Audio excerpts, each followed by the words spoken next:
మతానికి ధర్మానికి మధ్య ఉండేటువంటి వ్యత్యాసం ఏంటి? ధర్మం అనేటువంటిది ఒక సార్వజనీయమైన అంశం అండి. ఇక్కడ మతం అనే మాటకు ఒక అభిప్రాయం అని అర్థం ఇక్కడ. కనుక ఒకరు ఒక అభిప్రాయాన్ని తప్పకుండా ప్రతిపాదన చేస్తారు. ఆ ప్రతిపాదన చేసింది నచ్చిన వాళ్ళు కొంతమంది కలిసి దాన్ని మతం చేస్తారు. దాన్ని అనుసరిస్తూ వెళుతుంటారు. దీన్ని మతం అనాలి. ధర్మం అనే విషయానికి వచ్చేప్పటికల్లా అది ఒకటి అభిప్రాయం అని చెప్పడానికి లేదు. వ్యవస్థ మొత్తం మానవ సంక్షేమం, మానవుడి అభ్యుదయం, పైగా మానవుడు మానవత్వం నుంచి దివ్యత్వం వైపు పరిణమించడానికి కావలసినటువంటి ఒక పద్ధతిని సానుభవంతో సత్యదర్శనంతో చెప్పినటువంటి ఒకానొక వ్యవస్థ పేరు ధర్మం. ఇది ఒక వ్యక్తుల యొక్క అభిప్రాయం కాదు, మహాత్ముల యొక్క దర్శనం. అందుకే మన ధర్మం అని నేను అందుకుంటున్నానంటే, మిగిలిన మతాలు అన్ని గొప్పవే. నేను మతాల గురించి ఇక్కడ విమర్శించిన ఉద్దేశం కాదు, వాటి గురించి ఎక్కువ తక్కువలు నేను చెప్పట్లేదు. మతాలు ఏర్పడి కొన్ని వేల ఏళ్ళు అయింది. ధర్మం సృష్టి ఆది నుంచి ఉంది ఇక్కడ. అది దాని యొక్క ముఖ్యం. అంటే మన ధర్మానికి నిర్వచనం ఏమిటి అంటే, దానికి వివేకానంద గొప్పగా చెప్పారు. మహర్షులు తపశ్శక్తితో లభించిన అతీంద్రియ ప్రజ్ఞతో దర్శించిన శాశ్వత సత్యాల సమాహారమే సనాతన ధర్మం.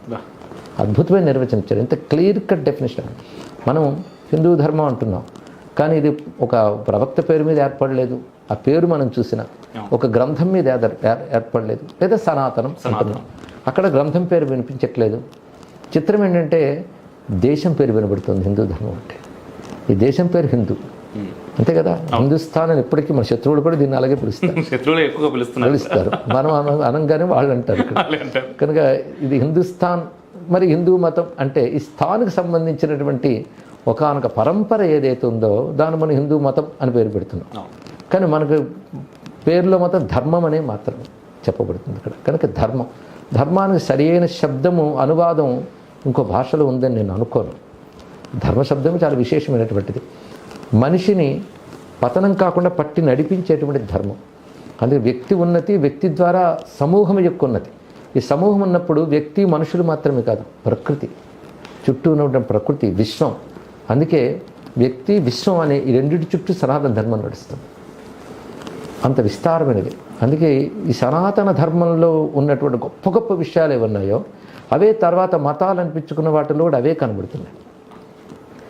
అంటే ఇక్కడ ఒక పెద్ద సముద్రంలాగా ఉంటే ఇందులో కొన్ని భావాలు కాలువల్లా మిగిలినటువంటి మతాల్లో మనకి కనబడుతున్నాయి ఇక్కడ. అందుకే ఇందులో ఉన్న ముక్కలే అందులో ఉన్నాయి కనుక వాటిని మనం మంచిగానే భావించాలి. కానీ ఇది ఒక మహాజీవనది. ఆ ముక్కలను కూడా వక్రీకరించి అవే వాస్తవాలు అని చెప్పే ప్రయత్నం చేస్తున్నారు. ఆ విషయంలో కొంచెం మనం జాగ్రత్త. మన ఇంత అద్భుతమైనటువంటి మహానది, జీవనది ఉన్నటువంటి వాళ్ళు అవి చలములు అని భావించవచ్చు. కనుక మహానది ఉన్నప్పుడు చలమతో పని లేదు కదా. అన్నమయ్య ఒక మాట అంటాడు, చెంత నిండు చెరువులుండే చలమలేలా అని. కనుక మనకు అలాంటి అద్భుతమైన జీవనది వంటి సంస్కృతి ఉంది. కనుక ఇది ఇంత గొప్పదే, దీనికి మనం వారసులమే. ఇది తెలియకుండా పోతున్నది. అది ఒకటి నిర్లక్ష్యం, ఇంకొకటి అవగాహన లేకపోవడం.